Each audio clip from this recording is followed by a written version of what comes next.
So for those cross-shopping between the M4 MacBook Air and M4 MacBook Pro, today I want to compare them and give you advice on which one to buy if you're unsure. So beginning with the design, you really can't go wrong with both. In fact, on first glance, you might think they look the same, and yes, they do share a very similar design language with the larger function row and the notch, which by the way, has never really bothered me. And really, there are only three things that set these MacBooks apart: the thickness of the chassis, the color choices, and also ports. So the MacBook Pro does have a fan inside and beefier thermals in general, and so as a result, it is a lot thicker compared to the MacBook Air. Now, does this make a huge difference? Honestly, no, most should be able to look past the additional bulk, and the same goes for the weight. The Air is lighter than the Pro as one might expect, but I can't tell a huge difference in the hands. The 14-inch is still a very compact and portable machine. And also with the port situation, it definitely is very nice to have the additional Thunderbolt ports, SD card reader and HDMI ports, but I'll be honest, as someone who's using the M1 MacBook Air, even today in 2025, I can make do with two USB-C ports, especially since the Air and Pro feature MagSafe. You can charge and also have two ports that are free for peripherals. I do wish they were on either side of the machine though, which is of course the case with the 14-inch. Finally, if you want some fun in your life, the MacBook Air definitely offers the less boring shades.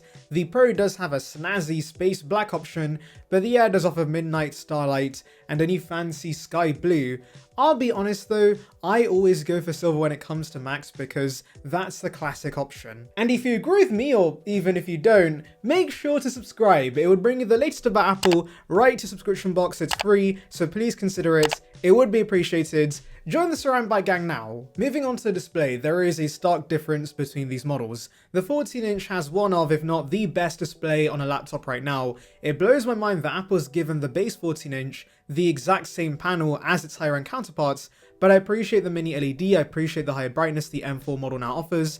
I really don't care about 120Hz, but it's nice to have, and I think this will be a big reason many consumers go for this machine over the MacBook Air, especially if you do watch a lot of movies and TV shows on your Mac. This display is perfect. However, that does not mean the MacBook Air's display is unusable. Yes, it lacks mini LED and also 120Hz, which is going to bother the techies, but I actually don't mind the lack of these features. Apple's LCDs are very solid, it offers P3 support and True Tone like the Pro, and 500 nits of brightness is still perfectly fine, and while essentially this is the same panel Apple's been using for years on MacBooks. In fact, my MacBook Air M1 has a very similar panel, and so yes, I'm very sure most are going to be fine with the display on this.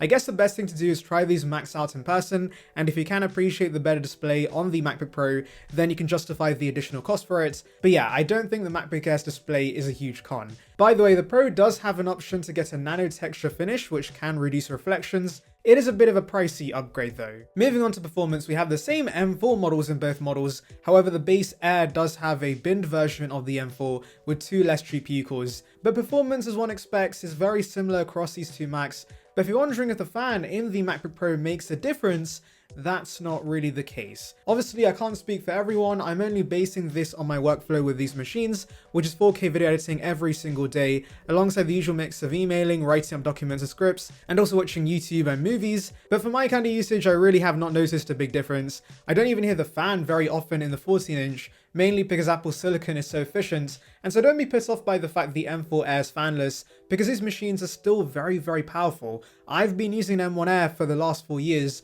that's also fanless, and I've had zero issues. So do not buy the Pro thinking performance is going to be substantially better because of the better thermals, because that's not really the case. And remember, both will now come with 16 gigs of RAM as standard, which helps future-proof these machines, though do note only the Pro comes with 512 gigs of storage as standard. The Air still comes with a base of 256 gigs, but if you're willing to pay for Apple's pricey RAM and storage upgrades, you can max out both with 32 gigs of RAM and 2 terabytes of storage. Moving to the webcam, we have a new 12 megapixel center stage camera on both the M4 MacBook Air and Pro, and they're both very solid in this aspect. However, speakers are vastly different between these Macs. The MacBook Pro has 6 front-firing speakers, and that makes a big difference. I was honestly blown away by how good the audio was from such a compact machine. Now again, I do want to emphasize that most will still be happy with the MacBook Air speakers, but the Pro is substantially better, and I probably value this more than the mini LED panel. Mics are also a little better on the Pro.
And here's a webcam and mic test for you guys on this MacBook. Let me know how this sounds. And here's a webcam test for you guys. I should sound pretty good. The visuals should be decent enough. So yeah, let me know how this is. Both share excellent keyboards, the trackpads are also perfect, it's nice and large, and Touch ID has been reliable on both these Macs. Connectivity wise, both have Bluetooth 5.3 and Wi-Fi 6E support, and generally I've had zero issues in this aspect. Now let's move on to the final big difference between these machines, which is the endurance. Apple's site claims the MacBook Pro gets you 24 hours of endurance compared to 18 hours on the Air, though do note, this is Apple TV playback numbers, and in my test when editing videos for 2 hours, I noticed the Pro lost 9% of charge compared to 13% of charge on the MacBook Air. So ultimately both are still great battery wise and will definitely blow away every Windows machine on the market. But yes, the Pro is better in this aspect. You do, by the way, get a higher wattage power adapter as standard with the Pro, so that's something to make note of. So those are all the specs compared, but it all comes down to pricing at the end of the day, and that's where the MacBook Air has a massive advantage. The 14-inch MacBook Pro starts at $1599, but the M4 Air, to everyone's surprise, got a $100 price cut and now starts at $999, which widens the price difference between these Macs. And as much as I do like the display and speakers on the Pro and the additional ports, it's also hard to justify spending $600 more when the core experience is so similar between these machines. And yes, I'm aware the M4 Pro can be found for less by third parties since it had released a few months prior to the Air, but I'm already seeing discounts on the Air itself and it's going to continue getting cheaper. I'll leave links below, and yes, ultimately because of the price cut, it feels like 90% of consumers should go for the Air over the Pro unless you absolutely need the better mini LED panel. Anyway, let me know your thoughts in the comments, make sure to like and subscribe for more content like this, and thank you for watching.